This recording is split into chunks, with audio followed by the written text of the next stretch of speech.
So today we're going to cover the top 5 decks from the 2022 season. I always love looking back over the season and see what decks popped up, what decks were really pushed out by Konami, what decks were sold through sets, and how the meta game sort of evolved over the last sort of season. It's really cool to pick up tips and tricks, looking back over deck lists and seeing how trends developed and how people were trying to always beat the last tournament's results by evolving their meta game. So this is one way I like to look back and sort of just have a little look back over the season, I suppose, and just see decks we've played, decks we've enjoyed seeing, famous live streams, famous results of big tournaments. And yeah, this season's been full of metagame shifts and famous moments of live streams where Mystic Mine was prevalent for most of them. But yeah, looking back over the last season, it's been really nice to play big events again. Hopefully, we should get a World Championship next year, and everyone can sort of get that momentum from this season back into next year, and we can have a really great season next season. But without further ado, these are my top 5 decks from last season, from Burst of Destiny up until Doors of the Deep, or Synchro Storm, sorry, Doors of the Deep. Yeah, we're going to get straight into it. So I'm going to start off with honourable mentions. So these are decks I don't think are worthy of the top 5 spot, but have done really well this season. And we'll get straight into the first one, which is Adventure Punk. So you might be quite surprised to see this not in top 5. This is Christian Uranus list from American Nationals, and I feel this deck was really strong. Had everything: Sight Lock, Adventure cards, Synchro cards, the Punk cards, of course. Really strong cards. Hand traps as well. So it was a good deck. I played this for UK Nationals, and I thought the deck was super high power. It went off most of the time. It could play around hand traps, play through hand traps. But I feel like it had tournament issues. I think they mentioned this on a TCG Experience podcast. This deck had a lot of tournament issues with the burning time, 40-minute rounds. It was such a struggle for this deck. The combo's really long.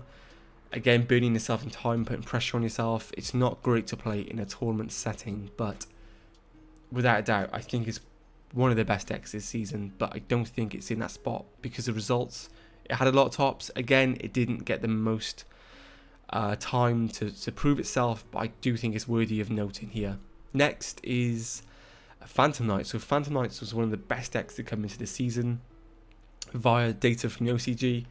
It had everything: Sight Lock, Follow Up, Ceiling, you could play DPE, hand traps, but it didn't really perform, and I think that's down to quite a few factors. One, it was quite bricky with the traps. Maybe people weren't playing it right to start with. It took people a while. I know JY carried it for the UK scene for most of the season, or the start of the season, sorry. But yeah, I feel like this deck fell off quite a bit. When Protoss and Sword Soul developed itself as the best deck in Parity Elements format, I think this deck super struggled to play in that meta. But yeah, worth mentioning. I didn't think it got the results, but it's a really cool deck, and who knows, it could always come back if Scythe survives another ban list.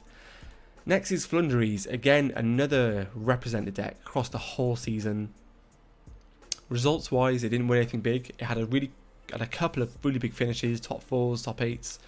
Had loads of tops, to be fair, around regional season, but the power level of this deck wasn't like up there, to be fair. It played shifter, hand traps. The engine was probably one of the better engines of the whole decks this season, but it had tournament issues. Really linear and straightforward to stop. It wasn't. You didn't really have to plan too much about playing around certain hand traps. It's kind of, can you stop the map? Can you stop the normal summon? And that was kind of it. That was kind of it, to be fair. If you open 2 hand traps against deck, 2 different hand traps, you kind of were in a good place. So yeah, it wasn't a difficult deck to stop, but again, it had results. It had to be respected across the whole season, and that's why I'm putting it worthy of a mention here. Next is Striker. So Striker was like one of the sleeper decks. I think it was in this position because of Mystic Mine. How well it could play into Mystic Mine. It got second at American Nationals, and it won YCS Hartford back in May. So for that reason, I have to mention it. There's no way I cannot mention this deck. Ray is Bay. In my opinion, Ray on her own is like one of the best engines the game has ever seen. Ray on her own. So if you have no other cards in hand, you have one Ray. The amount of value you're getting off that Ray is insane. It gives you follow up, access to your entire engine, a direct attack, a win condition in time. So much. One Ray can give you so much. I said that like 4 times already, but that's why the deck is still alive. It's not because people are loyal to the deck. The deck can actually play very well in the hands of a good player as well. Yeah, trust me, the deck's very good. I don't see this deck ever disappearing. Even if Mystic Mine gets banned, I think people will adapt this engine and still play it. But yeah, next, I believe it's top 5. Yeah, top 5. So, 5th place deck of the season is Lyrilusk, Tri-Brigade Lyrilusk.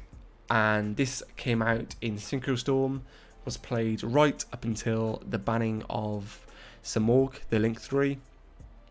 And this deck was insane. Like, this deck was so good. It wasn't very linear. It could do loads of cool things with Zeus.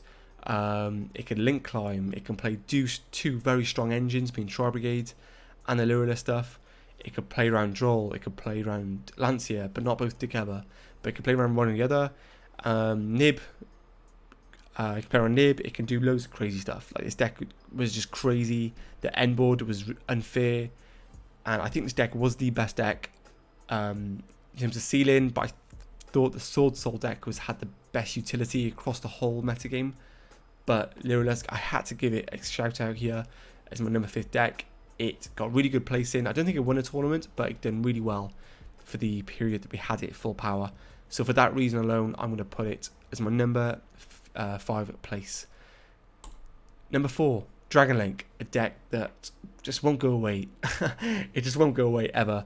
It struggled a lot at the start of the format with Protoss, but when Protoss got banned and the adventure cards got released, this deck was like top 5 decks throughout the whole of the season after Protoss and adventure cards got released. It was so good. The fact that you could do dragon plays and still do what the adventure punk deck did as well. Yeah, super unfair, consistent. A lot of players were on it for a while, so they knew how to play it, so it got really good results. It actually dominated top cut of nationals in America. It won a couple of nationals here in Europe, including French nationals. This is the deck here. Yeah, I think this deck, number 4, is rightly deserved. Hopefully we get some dragon cards banned again. The fact that we've had this deck for since 2018, it's pretty crazy, and it's evolved a lot, to be fair. So it is cool seeing it adapt, but dragon cards are pretty strong. Number 3 is branded Despia. So I'm putting this in number 3. A lot of you might disagree with me. Some people might question why it's on here in the first place and not just a mention. But this deck did win 2 YCS.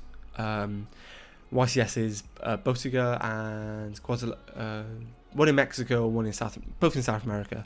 I can't remember the names, but yeah, I think having 2 YCS wins in literally the first 2 weeks of your release has to put this deck on the map straight away.